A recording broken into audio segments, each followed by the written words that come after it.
আমার বিয়ের পরপরই হাজব্যান্ডকে খুশি করার জন্য শখ করে একবার জিলাপি ভাজতে গিয়েছিলাম। কিন্তু বিশ্বাস করো, সেই জিলাপি ভাজতে গিয়ে এমন একটা কাণ্ড যে আমার সাথে ঘটবে কখনো ভাবিনি। বিয়ের 11 বছর হচ্ছে, এখনও আমার হাতে সেই দাগটা যায়নি। এই যে জিলাপির যে তেল আছে না, সেই তেলটা ছিটকে এসে আমার হাতে পড়েছিল। এমনভাবে দাগ পড়েছে, সেটা মনে হয় না যে এই জীবনে আর কখনো উঠবে। তো হ্যাঁ, কী অবস্থা তোমাদের? তোমরা সবাই কেমন আছো? ইফতারের জন্য ভাবলাম বাসায় একটু জিলাপি ভাজে। আর বাসায় জিলাপি ভাজলে একটু বেশি ভালো লাগে কিংবা মজা হয়, কারণ নিজের হাতে রান্না বলে কথা। যদিও বাজার থেকে মাঝে মাঝে কিনে আনে, তো আজকে আর বলি নাই যে বাজার থেকে নিয়ে আসো। এর আগে অনেকবারই করেছিলাম জিলাপি, তো আমার থেকে কিন্তু বেশ জিলাপি ভালোই হয়। সেদিন তিলের লাড্ডু খাওয়ার পর মেয়ে আবারও বায়না ধরেছে তাকে বানিয়ে দিতে, কিন্তু বাসায় আমার তিল ছিল না, মুড়ি ছিল। তাই ভাবলাম মুড়ি দিয়ে আজকে একটু মোয়া বানিয়ে দেই। তবে মোয়া বানিয়ে দেওয়ার পর সে কিন্তু খুব একটা পছন্দ করেনি। সে যেটা বলে তাকে সেটাই করে দিতে হয়। আর ইউটিউব দেখে, তো ইউটিউবের যে ভিডিওগুলো দেখে ও বায়না করে আম্মু এগুলো বানিয়ে দাও। সেও আবার মিনি কিচেনে বানিয়ে দিতে হবে, বড় চুলায় রান্না করা খাবে না। তো বাসায় যেহেতু তিল নাই, মুড়ি আছে, তাই ভাবলাম মুড়ির মোয়া একটু বানিয়ে দেই। যদিও এর আগে কখনো আমি মুড়ির মোয়া বানাইনি, ফার্স্ট টাইমই মিনি কিচেনে ট্রাই করতেছি।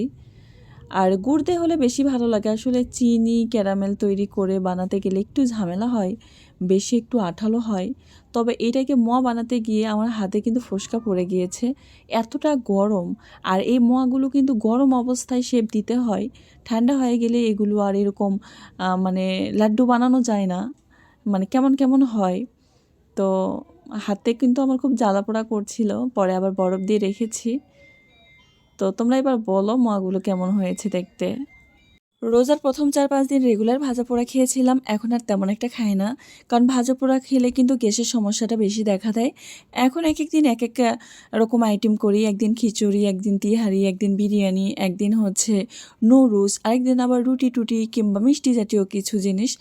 তো আজকে আমি তিহারি রান্না করব, যার কারণে আমি ফ্রিজ থেকে গরুর মাংস বের করেছি। আর গরুর মাংস দিয়ে তিহারি একটু বেশি মজা লাগে চিকেনের চেয়ে। তো এগুলোকে বেশ ভালোভাবে ধুয়ে নিলাম।